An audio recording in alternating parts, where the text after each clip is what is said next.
Hello everybody, this is Toys R Us, and for this special figure showcase we're going to be looking at the none other than the original Generation 1 Megatron. So what we're going to do with this video, we're going to start off by looking at this rare ceji 4 language version. So we're going to have a look at the packaging, see the differences on it, see the different languages. Then I'm going to take him out of the box. We're going to have a look at everything that's inside it. And then what we're going to do, I am going to show you him in both of his modes, but what I'm going to do is use my standard ceji Megatron I've got there. We're going to show you all the accessories that come with him, show you how all the attachments fit in both modes, and just, yeah, do this guy hopefully some justice. And again, I'm just going to be doing one Megatron at a time, just to keep the length of the videos down. So before I get started, this video is especially for Hans van den Akker, and that is purely because he sold me this amazing ceji Megatron. So for those of you who don't know, this is the rare 4-language ceji Megatron, and we can see that by turning it this way. You can see you've got the 4 languages on the box. If I spin it around, in fact, there we go. If we have a look, see you've got the Dutch writing there for the ages 5 and up. And then we've also got, there we go, underneath, that it says that it's Hasbro Bradley, but it's made and printed in France under ceji license from takara.co.uk. So yeah, ceji France was where most of the Megatrons made its way over to the UK. But this was, as I say, a special one. This was released more Central European, mainly, as I say, Netherlands, etc. So there is the tech specs on the back, and there we are again. We have all 4 languages. We're going to have a look at this amazing battle scene while we're here. Apologies for the reflection there, but this box is beautiful. I'm so fortunate. Again, thank you to Hans for selling me this from his collection. Right, let's have a look at him then. So yeah, ceji, rare 4-language version. I'm going to take it out of the box as carefully as I can. And I know there is a sticker on the front of this, and I'm going to explain this very quickly now.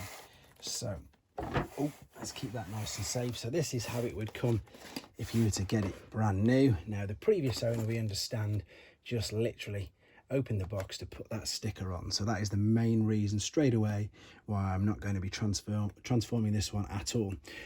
Unfortunately, it did mean that he broke this tab. If this tab here is broke, you can see it sort of as that he has taken it out of the box. On unused Megatrons, that piece of polystyrene will be completely in place, and you'll see that on other Megatron videos I'm going to do. What I'm going to do very carefully though now is I'm going to just manipulate this slightly out of the box. This is the only thing I'm going to be doing with this one, and that is to show you guys the stamps on it. So this is the stamps. On this side you've just got a couple of serial numbers, and then on this side you've got Hasbro, and you've got Made in France, and you've got Takara. So this will be totally different to your Hasbro stamped Megatrons if you're watching in the US, and different to your ceji ones, the normal ones. It's the same as the MB stamp, this one. That's why it's slightly different. And of course, unfortunately, it's post-rub, so it's not a pre-rub version. Right, I'm going to carefully manipulate that back into there. I'm going to balance that for a few seconds. Hopefully it will. So we've got the package here, and let's have a look at it. Now, unfortunately, this looks like it's suffering because I've not touched these, but the stickers, like I had a problem with the Sky Gary, they've all started to come. That one, I've just knocked that one off. Typically on the video, you can see there that they've just lost their stick, bless them. But what we've got inside here, and again, this is what makes it all different. This is what makes it really interesting for people like myself who collect variants. There is your 4-language instruction booklet. And again, with the fact that it was pre-86 or 80, it's all full colour. There's all the accessories. And again, there's all of your different languages. And as I said, I did do a quick video, and it is actually possible to manipulate that up to the back. I might do a completely separate video for that as well, but I've done it. In fact, I've done it on the intro to this little feature that I'm starting. Let's have a quick look at this. This is interesting because if you have a look at this, it's got, look at the Insecticons there. Look at the deluxe ones. They're all completely the wrong colours. And so is Blitzwing, so is Astro Train. And then I think, if I'm right, yes, Blaster is different on the back as well. Oh, and Slag's got the red face. Sorry for using that word, but that's his name. And he's got the red face there, same as the Canadian variant. So this is also, you know, something that makes these very, very interesting. So let's have a look at the actual stuff that we've got. We've got the pieces at the front. This actually comes in 2 pieces. That's up there. We've got the main barrel which goes on his arm. This is actually in 3 pieces, which is there, because I'm going to build all this up for you in a second. And then we've got the stand, which is there, and this is also 3 pieces. And of course we've got the weapon that was only initially released in Japan because he didn't have the rest of his accessories, and I'll show you how to connect that. Right, so what I'm going to do now then, I'm just going to move this out of the way. I'm going to take my standard ceji Megatron, I'm going to rest him there. He won't rest typically, and we're going to start to build all the accessories up. So we connect this into there, and we've got a slot there which will slide down the barrel like so. In fact, I've just put that upside down because what you need is you need this bit at the top, because that's like a sight for you. Okay, doesn't have to be up, but that's why it's there. We're now going to build this piece together like so, and then this will slot along these grooves on the top of Megatron right here like so. It does only slide on that way, it won't slide back at all, so that's something for you to remember. And then we're going to take the back piece. This bit is going to slide onto the back, so this has to be at the front. This is then going to attach all in a line like so. This actually does split apart, but that's for a different mode. And then this slots into position like so. So there we go. There is your, can I get it to balance?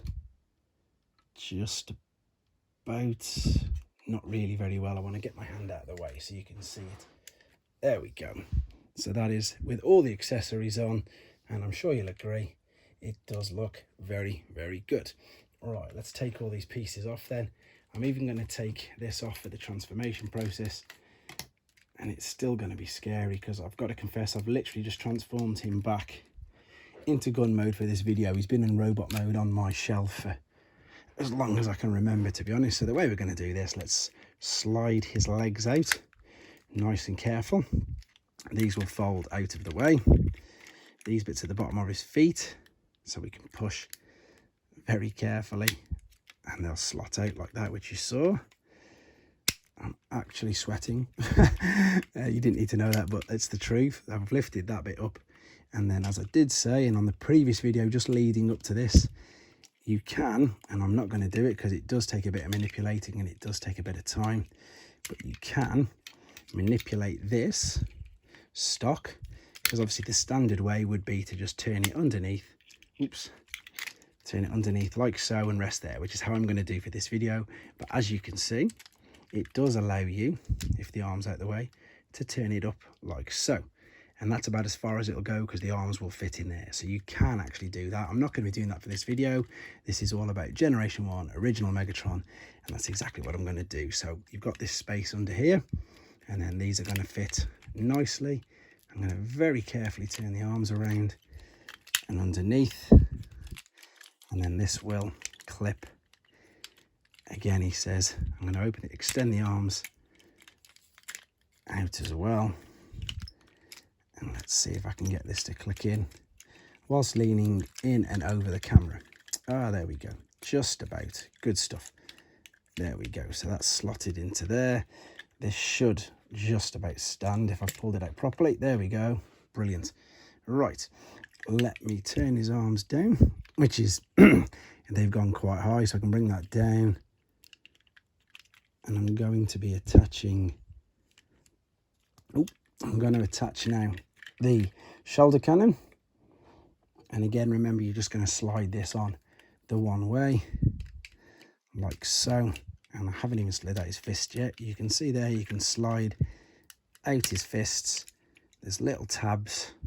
Can you see them there? Yeah, there's the little tabs. You can slide them out like so. And then what you can do, there's 2 ways with this gun. This you can either attach using this notch here, because remember, when he was first released in Japan, he didn't have the scope, so you just attach that into his fist. Or with the gap there, you can slot it down over the top of his hand, and it will still hold like that. Right, there he is in that particular mode. But you can now also as well, and if we have a look at here, see here on the packaging, we can make it so we can hold his own scope as well. So what you can then do, and this is where I said that the tripod bit comes into fruition. So what you're going to do, you can extend these out nice and careful. I'm just going to stand this back up a second, like so. Now we can take out what would have been the sight. We can fold that down and it will rest in the top of this. And then we can attach this to the back like so. There's a little bit under there, and then you've got that's a notch there. And now you've got a choice. You can either take your shoulder cannon off and attach it there, or if you're like me, when I was a child, I just used to use it like that still. So I wouldn't want to take any bits away. But there you go. In fact, what I'm going to do very quickly, I'm not even going to edit it, I'm just going to do this super quick, just in case somebody asks. Because I've mentioned about if it was unused content. So if it was unused contents, you can see there that that's completely attached. It's not broken at all. Whereas this particular one, the reason why I'm telling you this is just in case, you know, I don't want anybody to get duped up there. If someone's telling you that it's unused, then you could see that because of that there, somebody has taken that Megatron out. So somebody, which we know because he's put that sticker on. But there we go. So hopefully, as I say, enough detail for you. If there's any more detail you'd like to know about the Generation 1s, again, I've got a few more to go through. This is just the first one. So I hope you enjoyed it. I hope you enjoyed looking at him. He is an amazing, amazing figure. Again, I've got a few, but rather than do all the variants all in one go, because of the length of it would just be a huge video. So I think what we'll do is exactly this process. I'll show you the one at a time, with the differences in the different stamps, the different languages, etc., things like that. And then maybe towards the end of this I can just do a quick compilation video of them all. But there you go, that is Generation 1, the ceji 4-language variant. I hope you enjoy looking at it. Keep your suggestions and ideas coming in, and yeah, maybe the next ones you want. I've got movie Megatrons, I've got Generation Megatrons, all things like that. Yeah, hope you enjoyed it anyway, guys. Take care.